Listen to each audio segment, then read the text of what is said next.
I need somebody who can love me at my worst. No, I'm not perfect. Assalamualaikum warahmatullahi wabarakatuh. Salam inovatif. Apa kabar kalian hari ini? Pastinya baik-baik dong. Di video kali ini, aku mau mengajak teman-teman sekalian untuk mengetahui macam-macam alat ukur besaran pokok dan belajar bagaimana sih cara menggunakannya. Sebelumnya, di sini aku ingin memperkenalkan diri terlebih dahulu karena ada pepatah mengatakan tak kenal maka tak sayang maka tak cinta. Perkenalkan, namaku Miftahul Intan Fauziah dengan NPM 2020842020013 dari jurusan Pendidikan Matematika Universitas Musa Mus Merauke. Selanjutnya, aku mau kasih tahu dulu nih macam-macam dari alat ukur besaran pokok beserta dengan pembahasannya. Nah, besaran pokok terbagi menjadi 7 besaran, antara lain yaitu panjang, massa, waktu, suhu, kuat arus listrik, intensitas cahaya, dan jumlah zat. Nah, dari setiap besaran tersebut memiliki alat ukurnya masing-masing loh, dan dengan cara penggunaannya yang berbeda juga. Yang pertama, alat ukur panjang, yaitu mistar, jangka sorong, mikrometer sekrup, dan rolmeter. Yang kedua, alat ukur massa atau berat, antara lain timbangan dan neraca. Yang ketiga, alat ukur waktu, yaitu arloji dan stopwatch. Yang keempat, alat ukur suhu, yaitu termometer. Yang kelima, alat ukur kuat arus listrik, yaitu ampermeter. Dan yang keenam, alat ukur intensitas cahaya, light meter. Dan yang terakhir yaitu alat ukur jumlah zat. Tetapi jumlah zat di sini tidak memiliki alat ukur, hanya saja dengan menggunakan rumus tertentu. Nah, selanjutnya aku mau kasih tahu nih bagaimana cara menggunakan macam-macam alat ukur yang aku punya. Penasaran nggak nih? Simak video ini ya. Yang pertama, di sini aku punya alat ukur panjang, yaitu jangka sorong. Sebelum menjelaskan bagaimana cara menggunakannya, aku mau kasih tahu nih bagian-bagian dari jangka sorong. Bagian yang pertama ada rahang dalam. Rahang dalam ini digunakan untuk mengukur diameter luar, sisi luar, ketebalan luar, dan lebar luar. Rahang dalam memiliki dua bagian, yaitu bagian tetap dan bagian yang bisa digeser. Langsung aku beri contoh ya. Di sini ada sebuah benda kerja. Nah, yang pertama di sini rahang dalam akan aku gunakan untuk mengukur diameter luar seperti ini. Bagian yang kedua yaitu bagian rahang luar. Rahang luar digunakan untuk mengukur diameter dalam, sisi dalam, ketebalan dalam, dan lebar dalam. Sama halnya dengan rahang dalam, rahang luar juga memiliki dua bagian, yaitu bagian tetap, bagian yang bisa digeser. Nah, di sini aku berikan salah satu contoh. Rahang luar digunakan untuk mengukur diameter dalam suatu benda, seperti ini.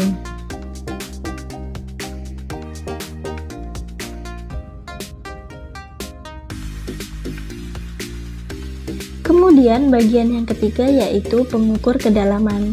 Orang lapangan sering menyebutnya deep measuring blade. Pengukuran kedalaman ini bisa digunakan untuk mengukur kedalaman suatu benda yang sulit dijangkau dengan alat ukur lainnya. Di sini aku langsung berikan contoh untuk mengukur suatu kedalaman sebuah benda kerja, seperti ini.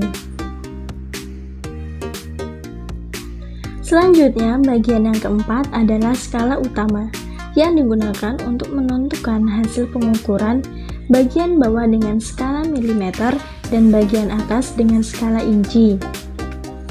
Dan yang terakhir yaitu bagian nomor 5, skala nonius, di mana skala nonius ini skala yang bisa digeser-geser.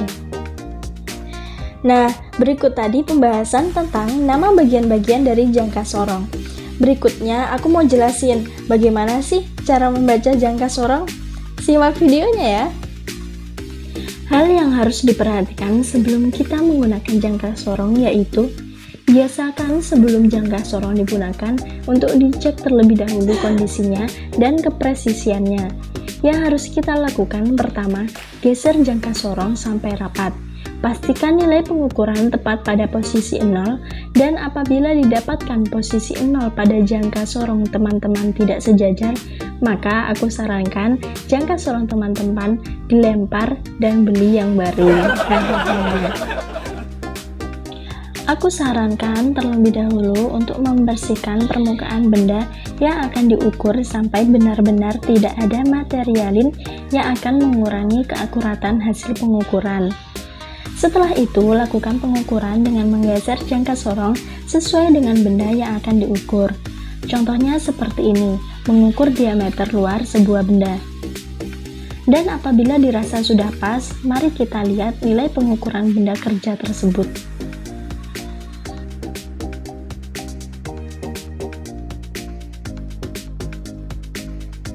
Hasilnya di sini kita lihat angka 0 di skala nonius berada di garis angka 3,1 di skala utama. Kemudian kita tulis SU sama dengan 3,1.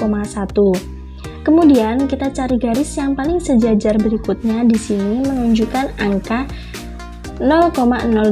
Kemudian kita tulis SN sama dengan 0,05 mm.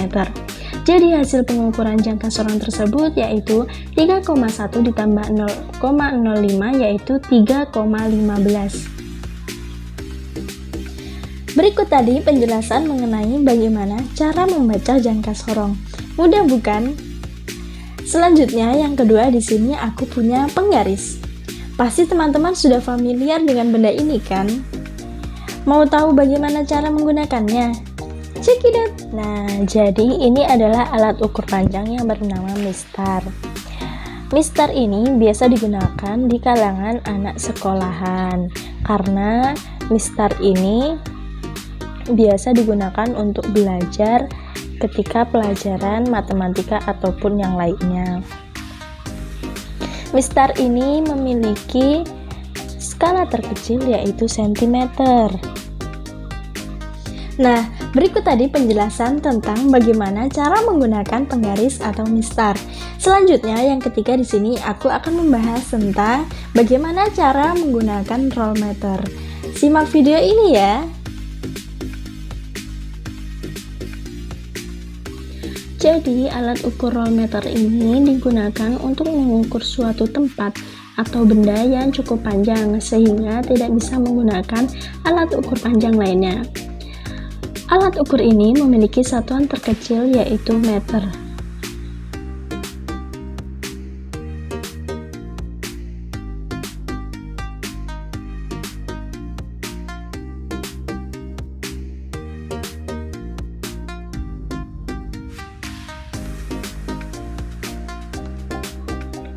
Selanjutnya, di sini aku akan memberikan contoh pengukuran menggunakan alat ukur roll meter.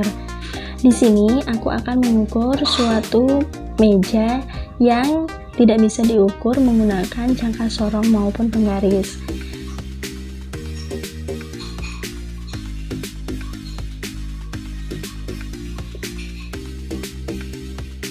Jadi dari hasil pengukuran roll meter ini menunjukkan bahwa meja ini memiliki panjang 53 cm.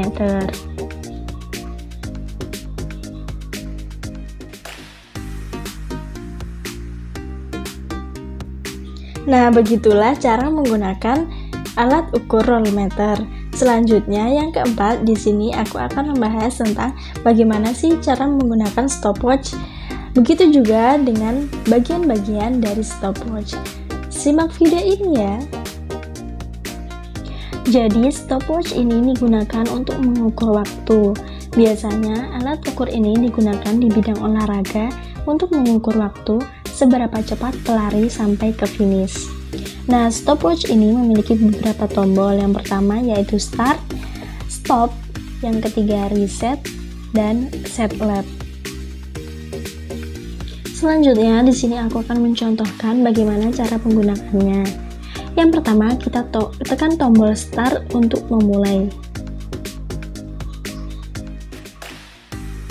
Lalu tekan tombol stop untuk mengakhiri waktu.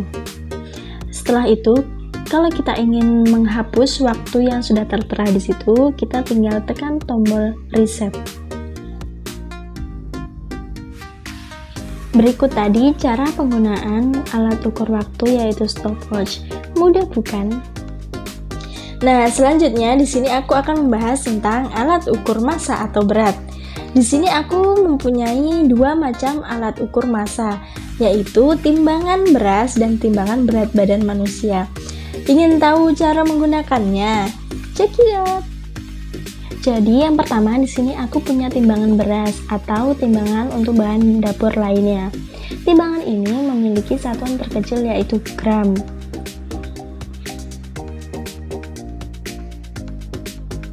Jadi sebagai contoh di sini aku akan menaruh tepung untuk mengetahui berapakah beratnya. Nah, jadi hasil dari pengukuran tepung ini jarum menunjukkan ke angka 6 dari satuan terkecil. Alat selanjutnya yaitu timbangan berat badan. Jadi, teman-teman, ini adalah timbangan untuk mengukur berat badan seseorang. Nah, timbangan ini memiliki skala terkecil 1 kg. Cara menggunakannya tinggal naik di atas alat ini, maka sudah tertera di situ berapa berat Anda. Ya, berat sekali ya kawan-kawan, maaf kaki saya hitam. Nah, demikian tadi penjelasan bagaimana cara menggunakan macam-macam alat ukur yang aku punya. Semoga bermanfaat ya, jangan bosan-bosan belajar. Sekian dari saya, salam inovatif. Wassalamualaikum warahmatullahi wabarakatuh. Annyeong. I need somebody who can love me at my worst.